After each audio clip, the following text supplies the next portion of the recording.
What the f is up, you Irish? Love or hate Jake Paul, it doesn't actually matter because he is going to keep calling out your favourite boxers, UFC fighters and YouTubers who, to be completely honest, shouldn't be stepping anywhere near a ring. Or your favourite presidents of Russia because, yeah, he calls them out as well. And this is the first time anyone's actually done this on YouTube, but I'm going to be going through every single person that Jake Paul has called out. And yes, this did take me a lot of time, but it's for you guys. I'm going to start the list off right now, but like this video if you think Canelo Alvarez beats Jake Paul. Because spoiler alert, that is someone that he actually calls out, I know. Number 1, Deji Olatunji. After KSI called Jake Paul out many years ago, Jake Paul decided to respond to that call out by calling out someone else. I mean, that alone really sums Jake Paul up, but anyway, he called out Deji. He said that they wanted to go for that brother versus brother dynamic. Come on, G. Are you serious? Why don't you fight KSI? I want to handle you, and then I'll handle KSI. Look, how about handle the one that challenged you? Bro, I'm challenging you right now, cuz. Yeah. And history occurs. Jake Paul beat Deji, and that leads us to number 2, Chris Brown. Did I say musicians were on this list? Well, yeah, musicians are on this list. In his post-fight interview after beating Deji, Jake Paul decided to call out Chris Brown, saying that he wanted a fight and he should pick on someone his own size. Chris Brown, I know you were supposed to fight Soldier Boy, but I think it's time to get in the ring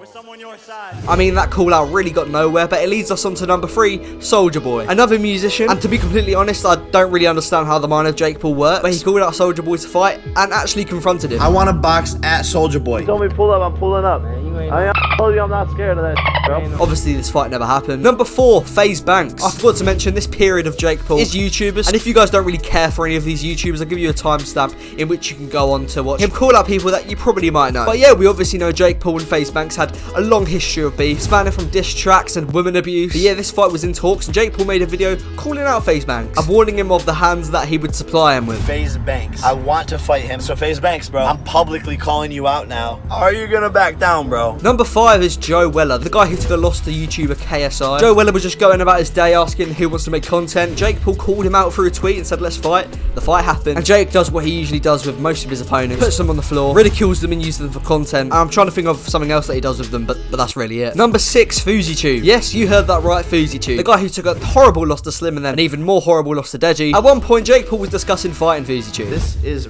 a clip from one of their sparring sessions the other week.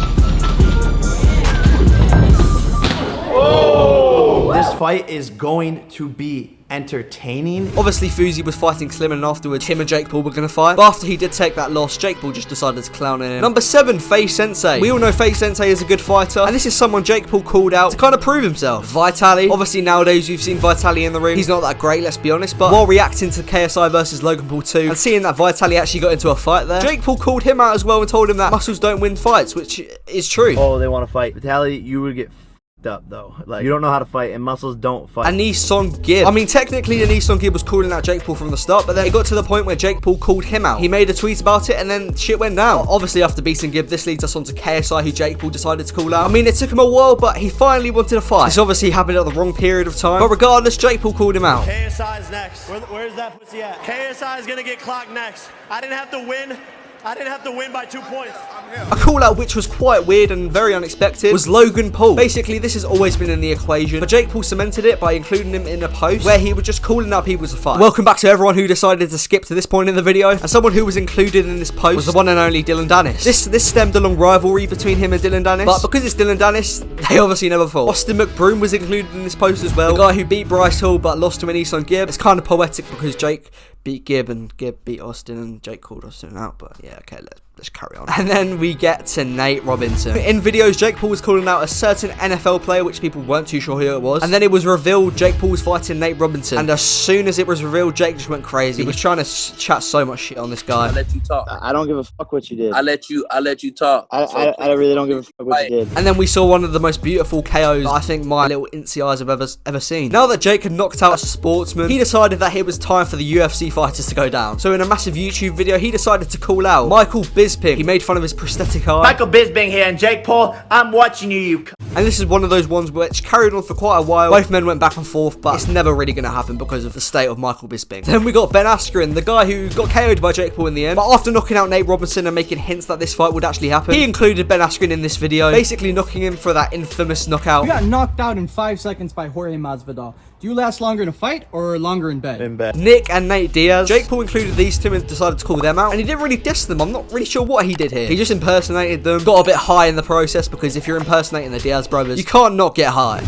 Oh, Nick, who the f is this little Jake Paul kid? Little blind bitch. I just Stockholm set the out of him. Little punk. He called out Dana White. I'm not sure if this was to a boxing match or something else, but he called him out. I think he should fight Amanda Nunes. I mean, I have a small penis and I suck Conor McGregor's dick all day long. Oh, Conor McGregor, he included Conor in this video. And let's be realistic, this fight is not going to happen. It might do, it might not. If it does, let's go back to this moment and laugh at me. But this call out stemmed a one-way rivalry between him and Conor McGregor. No response from Conor, just pure Jay. My team sent you a $50 million offer this morning.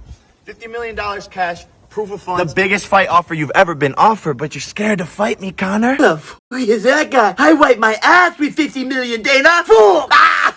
As Ben Askren delivers and fights Jake Paul, in the locker room before sat the chosen one, Tyron Woodley, where Jake Paul decided to call him out there and then. Let's make a bet. How much you putting up? We'll match it. We'll match whatever number you want. Gentleman's bet. Sounds like you're playing right now. I got 5 more titles. That's all I gotta say. And then his fight against Tyron Woodley was announced. The fight against Tyron Woodley was going to happen, but after fighting Ben Askren, Jake Paul decided to put out a hit list, which is quite self-explanatory, a list with people that he wanted to hit. Someone on this list was Canelo Alvarez. Jake Paul called him out here and over time has said that Canelo is someone who is his final boss in the whole boxing game. And unfortunately, I think this fight is more likely to happen than the fight against Conor McGregor, but roast me in the comments, I don't care. Kamaru Usman was on this hit list. This stemmed him and Jake Paul having back and forth. And during the build up to that, when people were asking him who he would fight, someone asked about Mike Tyson, and Jake Paul said humbly that he wouldn't knock him out, but he would win. It's Mike Tyson, but everyone has huge, yeah. Everyone has a time limit on when they're ready to be the best version of themselves. And I'm not a boxer, but if I was, the one thing I would swear never to do would be to fight Mike Tyson. But Jake Paul called him out. We got Tommy Fury. I mean, this one is a bit complicated because Tyson Fury called out Jake Paul for Tommy. Tommy didn't actually call out Jake Paul, but then Jake Paul did call out Tommy. I mean, that's a bit of a handful of words, but you watching this are smart and you'll understand, and you'll subscribe as well, please. Someone Jake Paul was previously friends with, but said that Tyron Woodley was going to win this fight was Jorge Masvidal. And you guessed it, Jake Paul called him out for this. And luckily for Jake, he did beat Tyron Woodley. I mean, this one's quite weird, but Jake Paul decided to call out Vladimir Putin. Don't ask questions, I'm not going to say a lot. Let's just forget that ever happened. After Luke Rockhold fought Paulo Costa, Jake Paul decided to call those two men out as well, having a boring fight. And I mean, they're UFC fighters. They could have literally done nothing. They could have been helping an old granny across the street, but Jake Paul would still be on them like there's no tomorrow. After the Tommy Fury call out, that fight was actually going to happen until Tommy pulled out. And this led to Jake calling out Hasim Rahman Jr., a guy who he had previously sparred, but didn't really like because at the end things got quite heated. Hasim agrees to this call out, but unfortunately pulls out. And then Jake Paul is looking for his next opponent. And during this time, he decides to call out quite a few people. One of them being Anderson Silva, who, spoiler alert, he eventually fights. And yes, as we saw anyway, he was respectful during this whole process, but a call out is a call out. He called out Floyd Mayweather and said a fight with him could be possible. I could weigh 175 pounds, which is exactly what Deji weighed. There's really no excuse for him to fight me other than he knows he's going to lose. And he says, once you fight a real fighter, all that shit is gone. And I mean, we all saw the whole gotcha out thing, so that's probably 99.999% the reason that Jake Paul wanted to call Floyd out. Sonny Bill Williams. I'm going to be honest with you guys, I don't have a clue who this guy is. I've tried to do my research, but for this guy, I'm not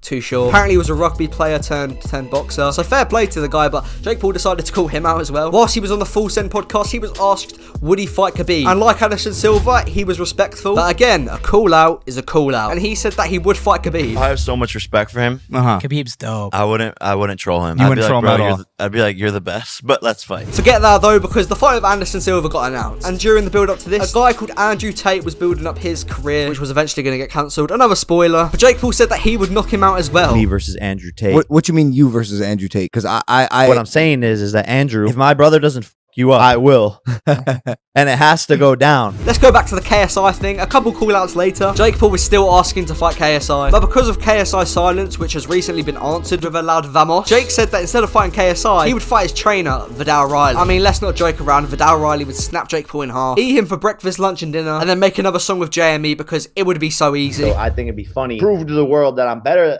than KSI to beat his trainer. It makes a lot of sense. I think we have a similar record, like you said. But this was obviously call out season for Jake Paul because he decided to call out Uriah Hall and Le'Veon Bell, who were two people that were fighting against each other on the undercard of Jake Paul versus Anderson Silva. But Jake Paul was asked who would he want next, and he brought up these two names. So there might be interesting fights that come from the undercard. Uriah Hall, Le'Veon Bell. He said he only took this fight to fight on this card because he wants the opportunity to punch you in the face in a boxing match. And then we saw it, he killed Anderson Silva, not literally in the boxing sense. And then someone went on the internet saying that it was rigged. It was the one and only Paddy the Baddy. And after seeing this, Jake Paul got quite pissed off, and he called Paddy out to a $1 million spar. Since you wouldn't rig a fight, right? Let's spar. Fly to Puerto Rico, I'll get you a private jet. If you win, I'll give you $1 million, which is what you deserve to get paid, Paddy. Paddy declined, but it was still there. And then we've got the last call out on the list, Salt Puppy. After Salt Puppy dominating the YouTube boxing scene and quickly getting in everyone's top 3s and 5s, Logan Paul put it into the equation that maybe Jake Paul and Salt Puppy should fight. And Jake Paul responded by saying that he'd fight Salt Puppy. Actually, not fight, he'd fuck Salt Puppy. For the 645th time now, a call out's a call out. And although it's quite sus, it's still a call out. So right now, that is every single person Jake Paul has called out during his boxing journey. Did I miss any? Let me know in the comments. I mean, I probably have. Jake Paul most likely has called out the entire UFC roster by now, but that's what I got for now. If you guys like this video, please like, comment, subscribe, do all that stuff. I appreciate it so much. And yeah, see you in a bit.